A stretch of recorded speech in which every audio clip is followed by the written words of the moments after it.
जय हिंद। इस वीडियो में सबसे पहले बता दें कि ये केवल BMLS के लिए है। BMLS के स्टूडेंट्स जितने भी हैं उनके लिए एक बहुत ही इम्पोर्टेंट और बहुत ज़्यादा स्कोपफुल जो टॉपिक है वो है हेमेटोलॉजी और क्लिनिकल पैथोलॉजी।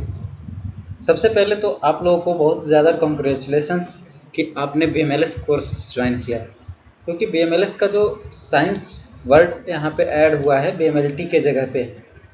पहले BMLT नाम से कोर्स हुआ करता था, bachelors in medical laboratory technology.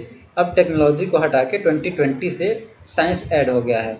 यानी जो आपका यूनिवर्सिटी है, यूनिवर्सिटी प्रमोट कर रही है आपको साइंस के फील्ड में।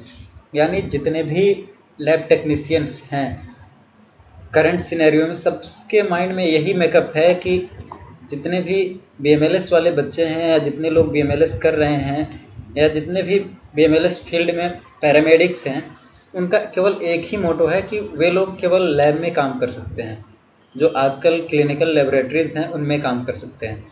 लेकिन जो यहाँ पे आप देख रहे हैं कि जो BMLS का इंडिकेशन है S का, यहाँ पे साइंस से रिलेशन है। यानी कि आप लोग अब केवल लैब तक ही सीमित नहीं रह सकते हैं। आप लोगों को बहुत सारी अपॉर्चुनिटीज़ जैसे रिसर्च के फील्ड में आती रहेंगी और उन रिसर्च के फील्ड में आपको प्रायोरिटी दी जाएगी, क्योंकि आपके पास डिग्री कोर्स है मेडिकल लेबोरेटरी में। ठीक है, आज इस वीडियो में हम लोग बेसिक्स बात करेंगे हेमेटोलॉजी को और क्लिनिकल पैथोलॉजी को, और इसके साथ साथ थोड़ा सा इंट्रो हम लोग बात करेंगे ब्लड के बारे में कि ब्लड क्या होता है, क्योंकि हेमेटोलॉजी ही ब्लड है और ब्लड ही हेमेटोलॉजी है। अब अगर बात करें हम लोग हेमेटोलॉजी के इंट्रोडक्शन की, तो थोड़ा सा इसके पहले डेफिनेशन पे बात करते हैं। Haematology is the branch of medical science that deals with the study of blood, blood forming organs and blood disease. सबसे पहले देखिए, हेमेटोलॉजी जो वर्ड है इसको अगर डिवाइड करें तो ये 2 वर्ड से मिलके बना है, हेमेटो प्लस लॉजी। जो हेमेटो है इसका साफ साफ मीनिंग होता है ब्लड, और जो लॉजी का मतलब है वो आप लोग समझ रहे होंगे। लॉजी का मतलब होता है स्टडी, यानी स्टडी ऑफ ब्लड।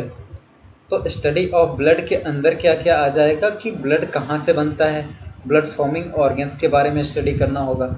इसके साथ साथ ब्लड से कौन कौन से डिजीज़ हो रहे हैं, ब्लड बॉर्न डिजीज़ जितने भी हैं उनके बारे में स्टडी हम लोग हेमेटोलॉजी के अंदर करेंगे।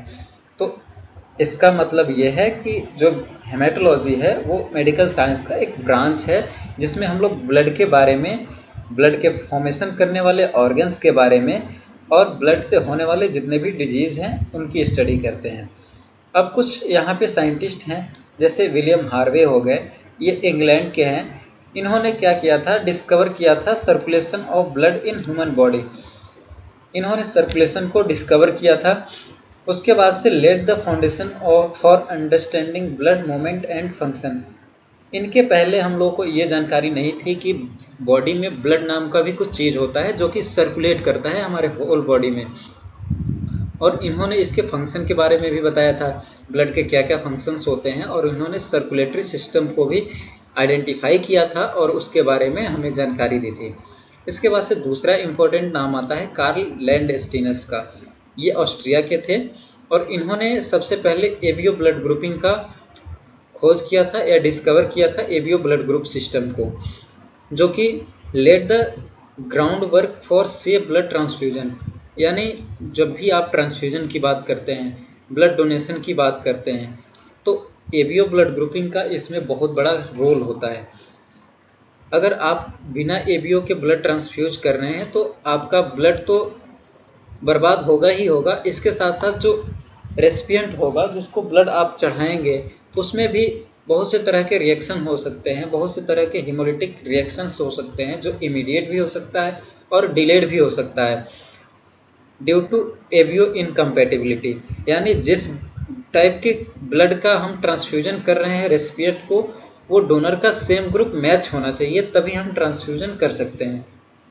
इसके साथ साथ आजकल क्रॉस मैचिंग भी होता है, जो कि ब्लड ट्रांसफ्यूजन के लिए बहुत ज़्यादा इम्पोर्टेंट है, और ब्लड सेफ ट्रांसफ्यूज हो सके इसके लिए एबीओ ब्लड ग्रुपिंग का होना कंपलसरी है, जिसके बारे में कार्ल लैंडस्टीनर्स ने बताया था हमें आगे बात करते हैं कि आखिर हम हेमेटोलॉजी क्यों पढ़ते हैं, इसका इम्पोर्टेंस क्या है। तो इसका बात करें तो हेमेटोलॉजी हमें डायग्नोसिस और मॉनिटरिंग में हेल्प करता है। यानी आपके अंदर अगर कोई डिजीज़ डेवलप कर रहा है या डिजीज़ पहले से ही एग्जिस्ट कर रहा है तो उसको डायग्नोस करने में या आपको जो ट्रीटमेंट चल रहा है उसको मॉनिटर करने में ये जो होता है हेल्प करता है। इसके इन्वेस्टिगेशंस हेल्प करते हैं। जैसे अगर एनीमिया है या ल्यूकीमिया है या ब्लीडिंग से रिलेटेड कोई डिजॉर्डर जैसे हीमोफीलिया हो गया या क्लॉटिंग से रिलेटेड कोई डिजॉर्डर जैसे डीप वेन थ्रोम्बोसिस हो गया या कोई इन्फेक्शन है, तो इन सारी चीज़ों को इवेल्यूएट करने के लिए या हम लोग पता लगाने के लिए हीमेटोलॉजी के टेस्ट होते हैं, उनको फॉलोअप करते हैं या हीमेटोलॉजी के टेस्ट को रेफ़र करते हैं। जैसे एनीमिया के केस में हम लोग आरबीसी काउंट देखते हैं, हीमोग्लोबिन काउंट देखते हैं।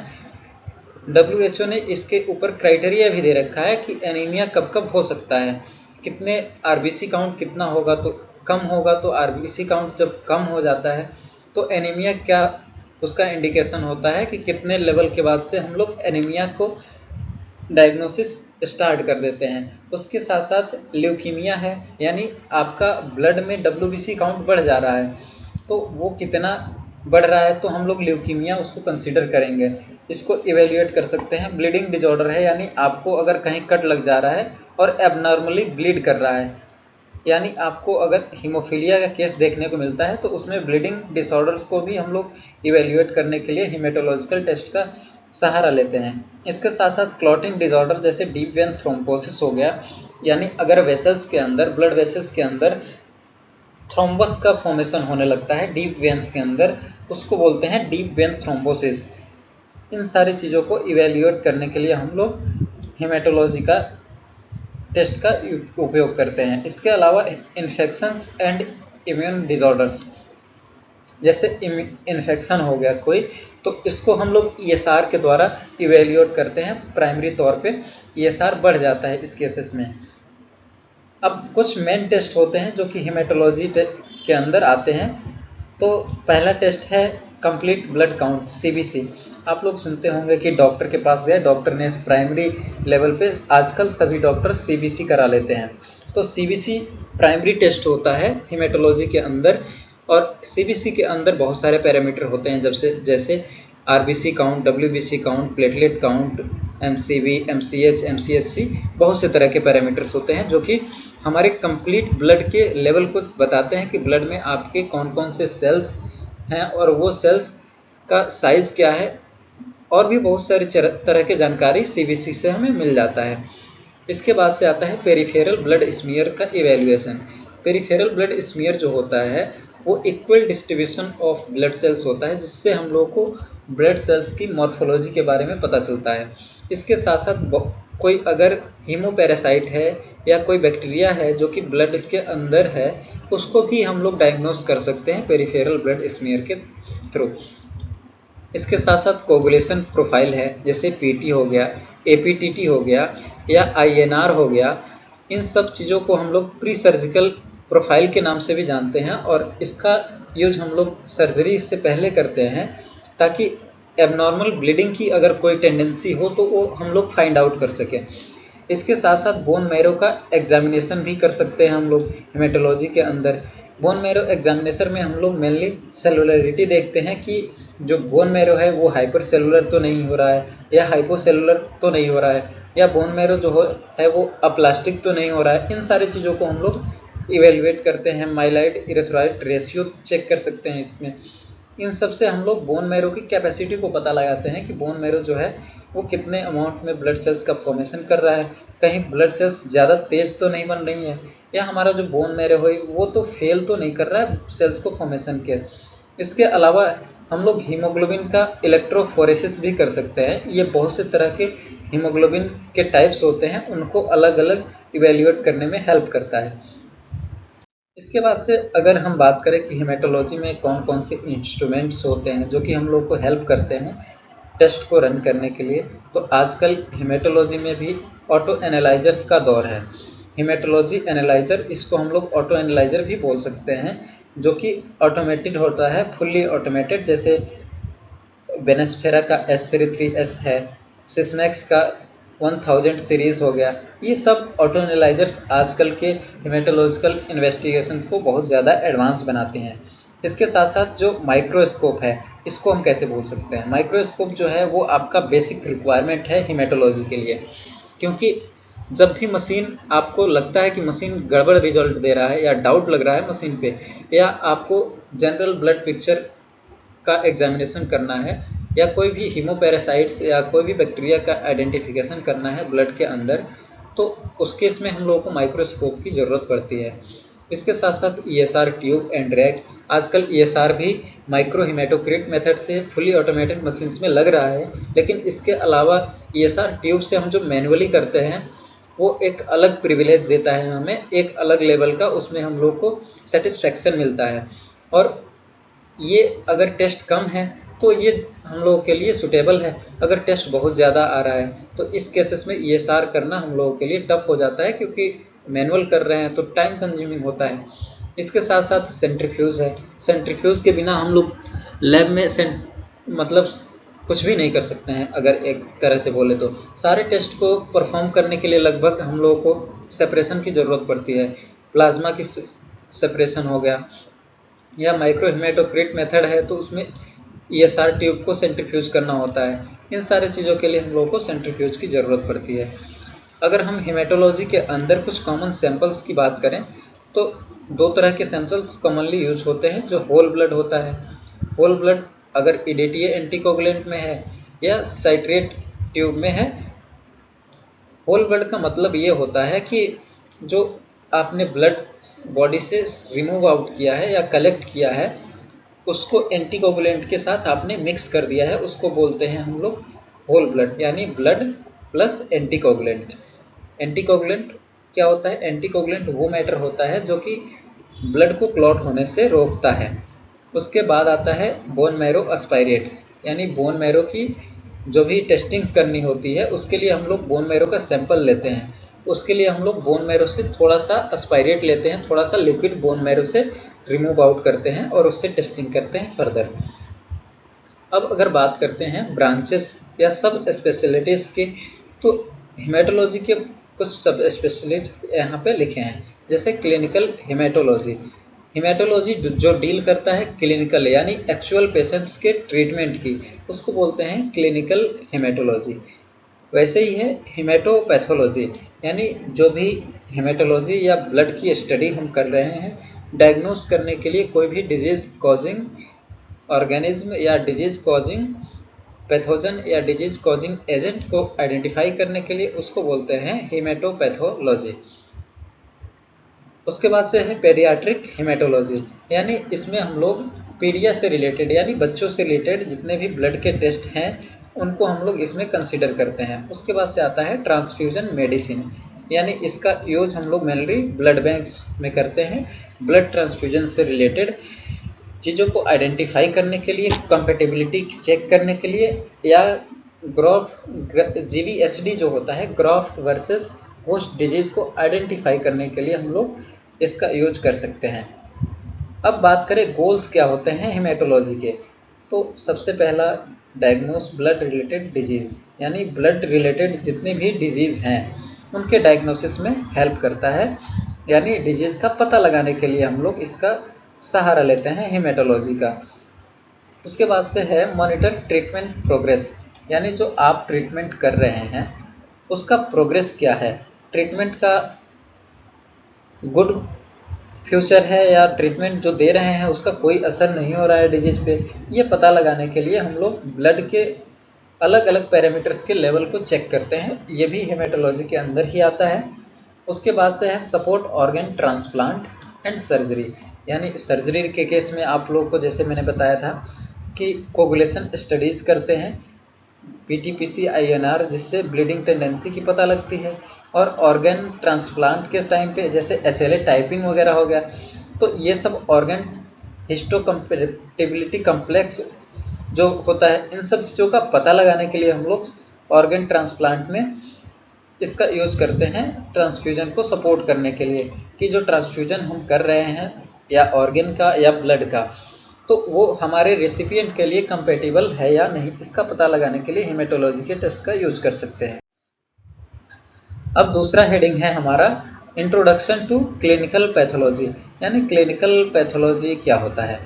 तो सबसे पहले अगर इसको डिफाइन करें तो clinical pathology is a medical speciality that deals with the diagnosis of disease based on the laboratory analysis of bodily fluids such as blood, urine and other specimens. यानी इसका मतलब ये है, क्लिनिकल का मतलब सबसे पहले समझिए, क्लिनिकल का मतलब ये है कि related to treatment of actual patients. यानी अगर बात करें पैथोलॉजी, तो पैथोलॉजी का मतलब होता है study of disease causing agents या एलिमेंट्स, और उसके आगे अगर क्लिनिकल लग गया है तो यानी एक्चुअल पेशेंट्स की बात कर रहे हैं। यानी एक्चुअल पेशेंट्स में हम लोगों को क्या क्या चीज़ें देखने को मिलती हैं, इसके लिए हम लोग को सैंपल्स, जैसे बॉडी का कोई भी फ्लूइड हो सकता है, bodily fluid such as blood ले सकते हैं, यूरिन हो सकता है, या अदर स्पेसिमेंट्स जैसे बोन मैरो स्पाइरेट्स वगैरह हो गया, ये सब ले सकते हैं क्लिनिकल पैथोलॉजी के अंदर सैंपल्स। कुछ टेस्ट जैसे complete blood count CBC common है, आप लोग जानते ही होंगे, blood glucose, urea creatinine etc, liver and kidney function test. इसके बाद आता है urine routine and microscopic examination, culture and sensitivity, coagulation profile test, etc test इसके अंदर आता है। जैसे ब्लड ग्लूकोज की बात करें तो इसका यूज होता है डायबिटीज़ के केस को आइडेंटिफाई करने के लिए। यूरिया जो होता है ये क्रिएटिनिन और लिवर के फंक्शन को बताता है, क्रिएटिनिन भी किडनी के फंक्शंस को बताता है। इसके अलावा लिवर फंक्शन और किडनी फंक्शन के प्रोफाइल टेस्ट आते हैं। जैसे लिवर फंक्शन टेस्ट जो होते हैं ये कई तरह के हो सकते हैं, और ये क्या करते हैं, लिवर प्रॉपर फंक्शन कर रहा है या नहीं उसको इवेल्युएट करते हैं, उसको बताते हैं। उसके बाद से आता है किडनी फंक्शन टेस्ट, जैसे किडनी के फंक्शंस को इवेल्युएट करने के लिए किडनी फंक्शन टेस्ट हम रेकमेंड करते हैं। इसके बाद आता है urine routine and microscopic examination, kidney proper जो एक्सक्रीशन कर रहा है उसका क्या रूटीन है, उसमें कौन कौन से मेटाबोलाइट्स रिमूव आउट हो रहे हैं, या क्या क्या उसमें प्रेजेंट हैं, कितने अमाउंट में प्रेजेंट हैं कंपाउंड्स। जैसे क्रिस्टल्स बहुत से तरह के होते हैं, उनको हम माइक्रोस्कोपिकली देख सकते हैं, जैसे कैल्शियम ऑक्जेलेट का क्रिस्टल हो गया, कोलेस्टेरॉल का क्रिस्टल हो गया। ये सब क्या करते हैं, ये सब स्टोन के फॉर्मेशन में कॉज करते हैं, स्टोन का फॉर्मेशन करते हैं, जिसका हम लोग इवेल्युएशन करते हैं माइक्रोस्कोपिक एग्जामिनेशन के द्वारा। इसके बाद से कल्चर और सेंसिटिविटी, यानी अगर कोई इन्फेक्शन है तो इन्फेक्शन का पता लगाने के लिए कि कौन सा बैक्टीरिया उसको कॉज कर रहा है, इसके लिए हम लोग प्रॉपर स्पेसिमेन लेते हैं और उसका कल्चर करते हैं। कल्चर करने से हमें पता लगता है कि कौन सा बैक्टीरिया डिजीज को कॉज कर रहा है। इसके साथ साथ हम सेंसिटिविटी टेस्ट करते हैं कि कौन सा एंटीबायोटिक जो है उस प्रॉपर बैक्टीरिया के लिए सेंसिटिव है, यानी वो काम कर रहा है उस बैक्टीरिया को किल करने का। इसके बाद से है कोगुलेशन प्रोफाइल टेस्ट, यानी जो कोगुलेशन स्टडीज होता है वो ब्लीडिंग के टेंडेंसीज को पता लगाने के लिए हम लोग करते हैं। जैसे आपका हीमोफीलिया हो गया या कोई और भी प्रोथ्रोम्बिन से रिलेटेड डिजीज है, तो इन सारे चीज़ों को पता लगाने के लिए हम लोग कोगुलेशन प्रोफाइल करते हैं, जिसके अंदर PT, PC, INR, fibrinogen, etc test हम लोग कर सकते हैं। अब बात करते हैं कि ब्लड क्या होता है, ब्लड के बारे में थोड़ा सा इंट्रोडक्शन जान लेते हैं। तो सबसे पहले blood is a fluid connective tissue that circulates in the whole body via the cardiovascular system that is first documented by William Harvey. William Harvey आप लोगों ने पहले साइंटिस्ट का नाम देखा था। इन्होंने 1628 में सबसे पहले ब्लड और सर्कुलेटरी सिस्टम को आइडेंटिफाई किया था और डिस्क्लोज किया था पूरे ऑल ओवर वर्ल्ड को। इन्होंने बताया था कि जो कार्डियोवास्कुलर सिस्टम होता है, यानी हार्ट और जो ब्लड वेसल्स का सिस्टम है, इसके थ्रू ब्लड जो होता है फ्लूइड कनेक्टिव टिश्यू के फॉर्म में पूरे बॉडी में सर्कुलेट करता है। विलियम हार्वे ने सबसे पहले सर्कुलेशन और कार्डियोवास्कुलर सिस्टम के बारे में हमें जानकारी दी थी, बताया था, जो कि इंग्लैंड के रहने वाले थे, इंग्लैंड के साइंटिस्ट थे। दूसरा बात करें तो it plays an important role in maintaining homeostasis by transporting essential substance, protecting against disease and regulating various physiological processes. यानी जो ब्लड होता है वो हमारा होमियोस्टेसिस यानी बॉडी जिस स्थिति में है, यानी हमारे सारे फंक्शंस प्रॉपर हो रहे हैं या नहीं, इन सब चीज़ों को मेंटेन करने का काम करता है। बहुत सी तरह के इसेंशियल सब्सटेंस जैसे हार्मोन हो गए, एंजाइम्स हो गए या प्रोस्टाग्लैंडिन्स वगैरह हो गए, इन सारी चीज़ों को ट्रांसपोर्ट करने का काम करता है ब्लड, जो कि होमियोस्टेसिस में हेल्प करते हैं, होमियोस्टेसिस को बनाए रखने में। इसके अलावा प्रोटेक्टिंग अगेंस्ट डिजीज, यानी जैसे कोई पैथोजन है वो इन्वेड करता है तो हमारे बॉडी में जो WBCs होते हैं वो जो ब्लड में WBCs होते हैं वो एज ए डिफेंस मैकेनिज्म काम करते हैं और हमारे बॉडी को कोई भी फॉरेन इन्वेजन से बचा लेते हैं। And regulating various physiological processes जैसे टेम्परेचर का रेगुलेशन हो गया, आपके बॉडी में न्यूट्रिशंस का रेगुलेशन हो गया या मेटाबोलाइट्स का रेगुलेशन हो गया, इन सारी चीज़ों का रेगुलेशन भी ब्लड करता है। अगर छोटा सा डेफिनेशन की बात करें तो blood is a fluid connective tissue that circulates throughout the body which delivers oxygen and nutrient to the various cells and tissue, also takes away carbon dioxide and metabolites from that cells and tissue. यानी blood एक तरह का fluid connective tissue है। Fluid यहाँ क्यों कहते हैं? Fluid और लिक्विड में बहुत थोड़ा सा डिफरेंस है। जैसे अगर बात करें लिक्विड की तो लिक्विड जैसे वाटर हो गया, कोई भी लिक्विड हो सकता है। यहाँ पे अगर बात करें फ्लूइड की तो फ्लूइड भी एक तरह से लिक्विड होता है, लेकिन इसमें एक्स्ट्रा क्या होता है, इसमें कुछ सेल्स, कुछ ऑर्गेनिक कंपाउंड्स सॉलिड फॉर्म में इसमें एडेड होते हैं, कुछ सेल्स भी इसमें सस्पेंडेड होते हैं, इसलिए इसको फ्लूइड बोला जाता है, जिसको हिंदी में तरल बोलते हैं। इसका जो काम होता है वो होता है ऑक्सीजन का डिलीवरी करना सेल्स या टिश्यूज के तक, और उसके साथ साथ न्यूट्रिएंट्स को भी डिलीवर करता है सेल्स और टिश्यू के। उसके साथ साथ क्या करता है कि वहाँ से जो भी कार्बन डाइऑक्साइड का एक्सर्शन होता है या कार्बन डाइऑक्साइड प्रोड्यूस होता है और जो भी मेटाबोलाइट्स प्रोड्यूस होते हैं उनको उसके करस्पेंडिंग ऑर्गन तक पहुँचाना। जैसे यूरिया का फॉर्मेशन होता है लिवर के अंदर और लिवर फॉर्म करता है यूरिया, और ब्लड क्या करता है, उसको ट्रांसपोर्ट करता है किडनी तक, और किडनी उसको रिमूव आउट करता है, एक्सक्रीट आउट करता है बॉडी से बाहर। ऐसे ही ऑक्सीजन हमारा गेन होता है लंग्स के थ्रू, और जो भी कार्बन डाइऑक्साइड मेटाबॉलिकली जो हमें मिलता है सेल्स के थ्रू वो लंग्स तक कैरी करने का काम करता है हमारा ब्लड, और वहाँ से रिमूव आउट हो जाता है, बॉडी से बाहर हो जाता है हमारा कार्बन डाइऑक्साइड और भी जो भी गैसेस होते हैं हार्मफुल हमारे लिए। अब ब्लड के कुछ फिजिकल प्रॉपर्टीज़ की बात करें तो इसका जो पीएच होता है वो स्लाइटली एल्केलाइन पीएच होता है, 7.35 से लेके 7.45 के बीच में इसका नॉर्मल पीएच होता है। और अगर नेचर की बात करें तो एल्केलाइन होता है, स्लाइटली एल्केलाइन, यानी ये अगर आप लोग टेस्ट करना नहीं चाहिए। अगर टेस्ट की बात करें तो खारा इसका टेस्ट होता है, नमकीन होता है। अगर इसके वॉल्यूम की बात करें तो 7.8% टोटल बॉडी वेट का इसका वॉल्यूम होता है। नॉर्मली 5 से 6 लीटर इसका वॉल्यूम होता है नॉर्मल हेल्दी इंडिविजुअल्स में। अगर कलर की बात करें तो कलर इसका क्या होता है, रेड होता है ड्यू टू हीमोग्लोबिन। हीमोग्लोबिन के कारण इसका कलर रेड होता है। अब बात करें इसके फॉर्मेशन की, ब्लड हमारा बनता कहाँ है, तो अगर बात करें फीटल लाइफ की बिफोर बर्थ, तो अगर फीटस लेस देन 2 मंथ का है तो आपके मदर के जो यॉर्क सैक है वहाँ पे इसका फॉर्मेशन होगा ब्लड का। अगर बात करें 2 से 7 मंथ्स की तो ये धीरे धीरे शिफ्ट हो जाता है लिवर और स्प्लीन के अंदर। अगर इसके बाद बात करें आफ्टर बर्थ की तो चिल्ड्रंस में क्या होता है कि ये धीरे धीरे शिफ्ट हो जाता है फ्लैट और लॉन्ग बोन्स में, जैसे कि टिबिया हो गया, फीमर हो गया, इन सारे बोन्स में ये आफ्टर बर्थ शिफ्ट हो जाता है। और एडल्ट्स में अगर बात करें तो ये वनली फ्लैट बोन्स में, जैसे स्टर्नम का फ्लैट बोन होता है, स्कल का फ्लैट बोन होता है, या जो आपका और भी फ्लैट बोन्स जैसे स्कैपुला हो गया, प्यूबिक बोन्स हो गए या फीमर हो गया, इन सारे बोन्स में ब्लड का फॉर्मेशन देखने को मिलता है। अगर बात करें कंपोजिशन की तो ब्लड जो होता है वो मेनली 3-4 तरह के कंपोनेंट से बना होता है, जैसे प्लाज्मा हो गया, रेड ब्लड सेल्स हो गया, WBC यानी वाइट ब्लड सेल्स हो गया, प्लेटलेट्स हो गया। ये मेन कंपोनेंट्स हैं ब्लड के।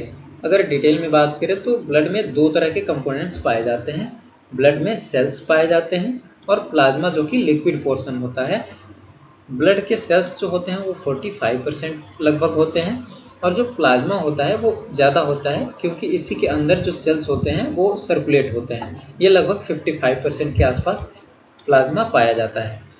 ब्लड सेल्स की बात करें तो मेनली तीन तरह के सेल्स पाए जाते हैं, आरबीसी, डब्ल्यूबीसी और प्लेटलेट्स। अगर बात करें प्लाज्मा की तो इसमें 8% के आसपास सॉलिड सब्सटेंसेस जो कि ऑर्गेनिक और इनऑर्गेनिक सब्सटेंसेस होते हैं वो पाए जाते हैं और लगभग 92% के आसपास इसमें केवल वाटर होता है। वाटर इसलिए ज़्यादा होता है कि क्योंकि इसको फ्लूइडिटी प्रोवाइड कराना होता है ताकि सारे सेल्स इजीली उसमें सर्कुलेट कर पाएँ। अगर बात करें टाइप्स ऑफ ब्लड सेल्स की, यानी ब्लड सेल्स कितने तरह के होते हैं, तो मेनली तीन तरह के ब्लड सेल्स देखे जाते हैं, जैसे आरबीसी, डब्ल्यूबीसी और प्लेटलेट्स। आरबीसी को हम लोग दूसरे नाम से इरिथ्रोसाइट्स के नाम से भी जानते हैं, डब्ल्यूबीसी को ल्यूकोसाइट्स भी कहते हैं और प्लेटलेट्स को थ्रोम्बोसाइट्स भी बोला जाता है।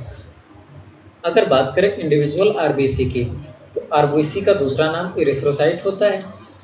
जैसे कि आप लोग इस डायग्राम में देख पा रहे हैं, यह एक तरह का आरबीसी है। ठीक है, आरबीसी के पास किसी भी तरह का न्यूक्लियस नहीं पाया जाता है। अगर बात करें मैच्योर आरबीसी की, तो मैच्योर आरबीसी में न्यूक्लियस नहीं पाया जाता है और जो रेटिकुलोसाइट स्टेज होता है आरबीसी के डेवलपमेंट का, वहाँ पे ये न्यूक्लियस पाया जा सकता है। ये एमसीक्यू के पॉइंट ऑफ व्यू से इम्पोर्टेंट है। रेटिकुलोसाइट स्टेज पे हमारा न्यूक्लियस पाया जाता है आरबीसी के अंदर। रेटिकुलोसाइट क्या होते हैं? ये एक तरह से इमेच्योर फॉर्म होता है आरबीसी का, जो कि जस्ट रिलीज होता है बोन मैरो से, उसको बोलते हैं इमेच्योर रेड ब्लड सेल्स या रेटिकुलोसाइट। इसके अंदर हमें न्यूक्लियस देखने को मिलता है। इससे पहले के जितने भी स्टेजेस होते हैं उसमें न्यूक्लियस देखने को मिलता है आरबीसी के अंदर।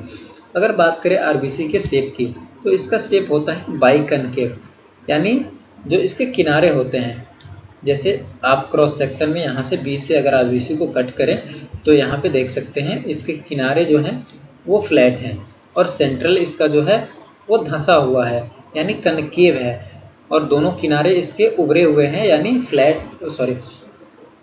चौड़े हैं, यानी ये बाइकनकेव शेप का होता है। दोनों किनारे इसके उभरे हुए होते हैं और जो इसका मिडिल पोर्शन होता है वो होता है धंसा हुआ होता है, कनकेव होता है।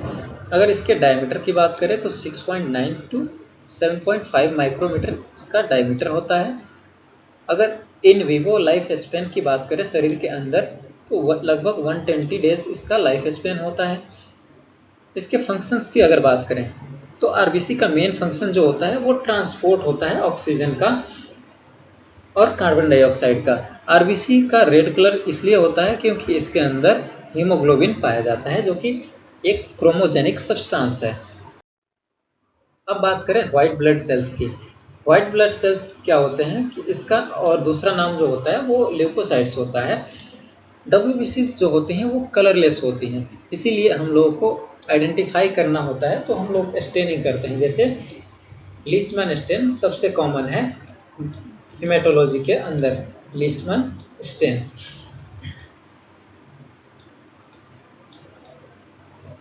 लीसमैन स्टेनिंग सबसे कॉमन है, जो कि डब्ल्यूबीसी को आइडेंटिफाई करने के लिए, उसको कलर प्रोवाइड करने के लिए हम लोग यूज करते हैं। ये कलरलेस इसलिए होते हैं क्योंकि इनके पास कोई भी हीमोग्लोबिन नहीं होता है जो कि कलर दे सके इसको। अगर इसके फंक्शन की बात करें तो डब्ल्यूबीसी जो होते हैं वो डिफेंस मैकेनिज्म में हेल्प करते हैं, हमारे लिए डिफेंस का एक जरिया होते हैं, हमारे बॉडी को डिफेंस सुरक्षा प्रोवाइड कराते हैं। और दूसरा पॉइंट इसका है कि डब्ल्यूबीसी के पास अपना खुद का न्यूक्लियस होता है, जो कि हम लोग जब स्टेनिंग करते हैं तो न्यूक्लियस का कलर अलग अलग दिखाई देने को मिलता है। डार्क ब्लू कलर का या पर्पल कलर का न्यूक्लियस हम लोगों को स्टेन करने के बाद देखने को मिलता है। अगर बात करें डब्ल्यूबीसी की, तो डब्ल्यूबीसी में जैसे मान लीजिए ये एक सेल है, इसके अंदर एक न्यूक्लियस है और न्यूक्लियस के अलावा यहाँ पे अगर आपको ग्रेन्यूल्स दिख रहे हैं, तो जिस भी सेल्स के अंदर ग्रेन्यूल्स दिखेंगे उन्हें हम बोलते हैं ग्रेन्युलोसाइट्स। और जिनके अंदर मान लीजिए ये सेल है, ये न्यूक्लियस है, अगर इसके अंदर कोई भी ग्रेन्यूल्स नहीं दिख रहा है तो उसको हम लोग बोलते हैं एग्रेनुलोसाइट्स। ग्रेनुलोसाइट्स मेनली 3 तरह के होते हैं, न्यूट्रोफिल, बेसोफिल्स और इओसिनोफिल्स। ये 3 तरह के ग्रेनुलोसाइट्स यानी इन सारे सेल्स के अंदर हमें ग्रेन्यूल्स ऐसे देखने को मिलते हैं। ये ग्रेनुलोसाइट्स 2 प्रकार के होते हैं, जैसे लिम्फोसाइट्स और मोनोसाइट्स। इसके अंदर हमें ग्रेन्यूल्स देखने को नहीं मिलता है। अब अगर डिटेल में बात करें ग्रेनुलोसाइट्स की, तो जैसा कि मैंने बताया था, these are characterised by presence of granules in the cytoplasm. इनके साइटोप्लाज्म में क्या होता है, ग्रेन्यूल्स प्रेजेंट्स होते हैं और इनका प्रोडक्शन जो होता है वो बोन मैरो के अंदर होता है। इनके अलावा ये कुछ खास बात होती हैं जो इसको डिफरेंट बनाता है। इसके अंदर कुछ हाइड्रोलिटिक एंजाइम्स होते हैं जो कि हाइड्रोलिसिस यानी हाइड्रोलिटिक रिएक्शंस में हेल्प करते हैं, किसी भी चीज़ को हाइड्रोलाइज करने का काम करते हैं। जैसे granulocytes are classified on the basis of shape of nucleus and the dye which they take. यानी कहने का मतलब ये है कि न्यूट्रोफिल्स के पीएच और उसके न्यूक्लियस के शेप के बेसिस पे हम लोग इसको क्लासिफाई करते हैं अलग अलग क्लासेस में। जैसे न्यूट्रोफिल हो गया, बेसोफिल्स हो गया, इओसिनोफिल्स हो गया। अब एक एक करके इसको अलग अलग देखते हैं। जैसे न्यूट्रोफिल है तो ये सबसे मोस्ट कॉमन है, सबसे ज़्यादा हमारे स्लाइड्स में देखने को मिलता है, सबसे ज़्यादा इसका वाइटल रोल भी होता है। इसका जो परसेंटेज होता है लगभग 50 to 70% पाया जाता है। जैसे अगर आपने 100 WBC काउंट करा तो उसमें से 50 से 70 चांस होते हैं कि न्यूट्रोफिल्स आपके दिख जाएं। अगर बात करें इसके अपीयरेंस की तो ये मल्टी लोब्ड होता है, लगभग 3 से 4 लोब्स तो इसमें दिख ही जाते हैं। जैसे यहाँ पे आपको कई सारे लोब्स देखने को मिल रहे हैं, यानी न्यूक्लियस कई सारा आपको देखने को मिल जा रहा है, यानी आपका जो WBC है वो मल्टी लोब्ड है, वो होता है आपका न्यूट्रोफिल्स। इसका जो ग्रेन्यूल्स होता है वो पेल होता है, यानी हल्का ग्रेन्यूल्स देखने को मिलता है। इसके फंक्शंस की बात करें तो इसका जो होता है प्राइमरी रोल होता है response to any infection, especially bacterial infection है तो उसका प्राइमरी रिस्पॉन्डर जो होता है वो न्यूट्रोफिल होता है। इसका दूसरा फंक्शन होता है जैसे फैगोसाइटोसिस, यानी कोई भी बैक्टीरिया आता है या बैक्टीरियल डेब्रिस है कोई भी, उसको ये खा जाता है, फैगोसाइटोस कर लेते हैं। यानी जैसे यहाँ पे न्यूट्रोफिल है, यहाँ पे कोई बैक्टीरिया है या बैक्टीरिया का डेब्रिस है, ये क्या करेगा, इसको इनगल्फ कर लेगा, अपने अंदर कर लेगा और उसको डिस्ट्रॉय कर देगा, क्योंकि इसके अंदर हाइड्रोलिटिक एंजाइम प्रेजेंट होते हैं।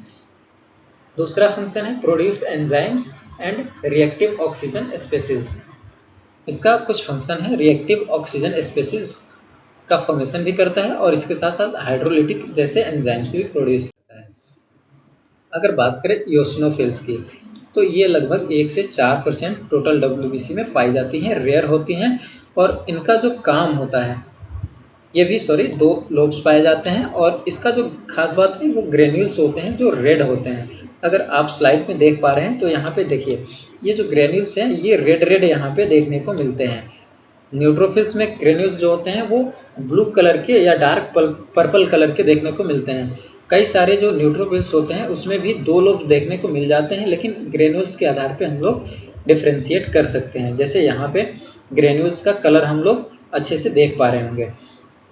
इसका फंक्शंस की बात करें तो combat parasitic infections, mainly helminths, यानी आपने हेलमिंथिस का इन्फेक्शन अगर पढ़ा हो तो इसके इन्फेक्शंस में ये कम्बैट करता है, यानी रिस्पॉन्स करता है इसके इन्फेक्शंस को प्रिवेंट करने के लिए या स्प्रेड को रोकने के लिए।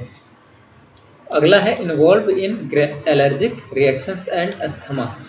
जैसे आपने कोई भी डस्ट में गए या धूप में चले गए तो आपको एलर्जी फील होने लगती है, एक्स्ट्रा आपको इचिंग फील होने लगेगी, स्वेलिंग आ जाएगी, रेडनेस आ जाएगी। इन सारी चीज़ों में इओसिनोफिल का रोल होता है, क्योंकि इसके जो ग्रेन्यूल्स होते हैं वो सिक्रेटरी नेचर के होते हैं, सिक्रेट करते हैं कुछ मेटाबॉलिकली एक्टिव सब्सटेंस जो कि आपके एलर्जी को कॉज करते हैं। इसके साथ साथ ये रेगुलेट करता है इन्फ्लामेशन को। इन्फ्लामेशन यानी आपके जो प्रिवेंटिव एक्शन है कोई भी इन्फेक्शन या कोई भी एलर्जी का, उसको भी ये रेगुलेट करने का काम करता है। अगर बात करें बेसोफिल्स की तो ये सबसे कम पाए जाती हैं, सबसे कम, यानी 1% से भी कम। ये रेयर ही आपको देखने को मिलता है। और इसका जो हॉलमार्क है वो है इसका लोब। इसका लोब जो होता है वो डेंस होता है और लोब जो होता है वो एस शेप का पाया जाता है। बाई लोब होता है यानी दो लोब इसमें देखने को मिलते हैं।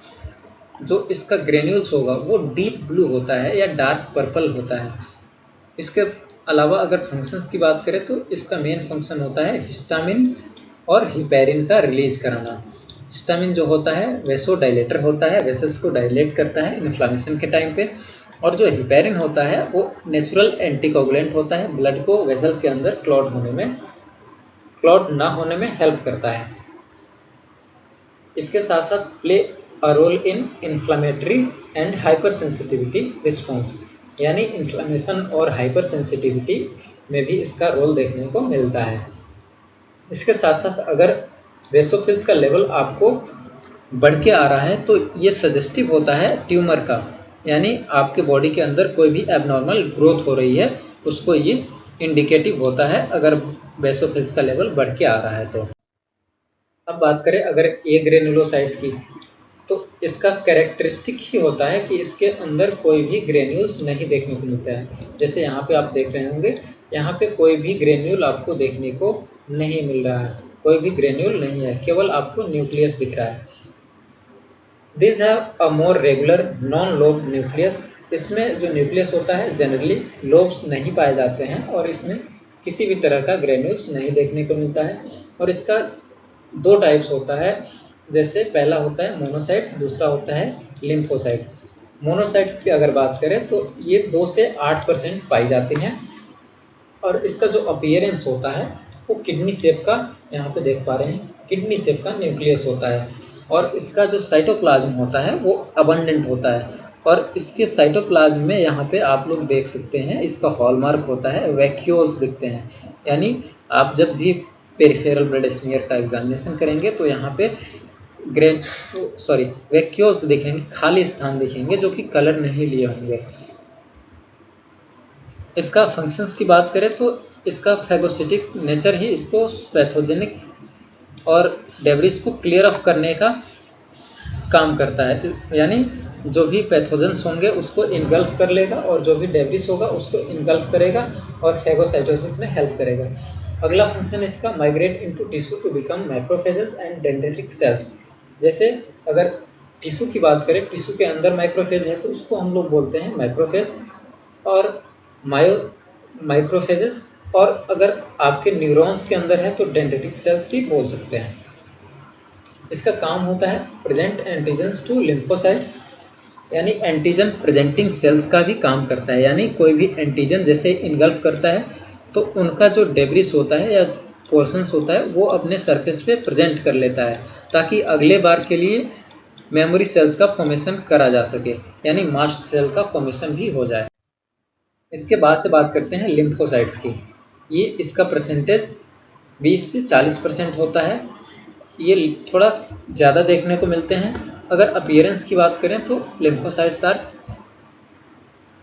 अपीयर्ड एज स्मॉल और लार्ज इन शेप। और इसका जो ग्रेन्यूल्स होता है वो बहुत ही लाइट होता है, ग्रेन्यूल्स पाया ही नहीं जाता है। इसका जो न्यूक्लियस होता है वो लाइट होता है और मल्टी शेडेड होता है।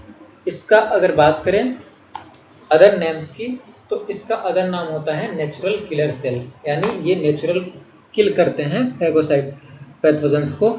और एनके सेल्स भी इनको बोला जाता है। इनका जो एंटीबॉडीज प्रोड्यूसन होता है उसमें भी रोल देखा जाता है, यानी जैसे ही कोई इन्फेक्शन हुआ तो उस इन्फेक्शन के अगेंस्ट एंटीबॉडीज जो बनाने का काम करती हैं वो लिम्फोसाइट्स करती हैं। Lymphocyte can be classified morphologically into small and large based on the size of cytoplasm and nuclear features. जैसे आप देख पा रहे होंगे ये एक लिम्फोसाइट्स है, ये छोटा है, आरबीसी के लगभग साइज के आसपास है और ये एक बड़ा सा लिम्फोसाइट है। इसको बोलते हैं स्मॉल लिम्फोसाइट और इसको बोलते हैं लार्ज लिम्फोसाइट, क्योंकि ये साइज में न्यूक्लियस इसका काफ़ी बड़ा होता है। लिम्फोसाइट का पहला टाइप है स्मॉल लिम्फोसाइट। ये साइज़ में 6 से 9 माइक्रोमीटर डायमीटर का होता है। और जैसे ही आप अगर पेरिफेरल ब्लड स्फीयर में देख रहे हैं तो इसकी कंपैरिजन आप आरबीसी के साथ कर सकते हैं। आरबीसी का जो साइज़ होता है लगभग स्मॉल लिम्फोसाइट का साइज़ होता है। इसका जो न्यूक्लियस होता है वो डीपली स्टैंड होता है, यानी इसका न्यूक्लियस जो होता है डार्क कलर का आपको दिखने को मिलेगा। इसका जो अपीयरेंस होगा वो कॉम्पैक्ट डार्क अंडर माइक्रोस्कोप दिखेगा ये हमको। अगर दूसरे की बात करें तो दूसरा होता है लार्ज लिम्फोसाइट्स, जिसकी साइज़ लगभग 10 से 15 माइक्रोमीटर तक होती है। और ये जो होता है ये आरबीसी से काफ़ी बड़ा दिखता है और इसका जो न्यूक्लियस दिखता है वो थोड़ा लाइट दिखता है कंपैरिजन में स्मॉल लिम्फोसाइट्स के। और इसका जो अपीयरेंस होता है वो लार्ज होता है, मोर विजुअल साइटोप्लाज्म होता है और इसका जो क्रोमेटिन होता है वो थोड़ा लूज होता है। इसी की वजह से इसका स्टेनिंग जो होता है वो थोड़ा लाइट होता है। अब बात करते हैं ब्लड के फंक्शंस के बारे में। तो यहाँ पे ब्लड के कुछ फंक्शंस हैं, जैसे ट्रांसपोर्ट।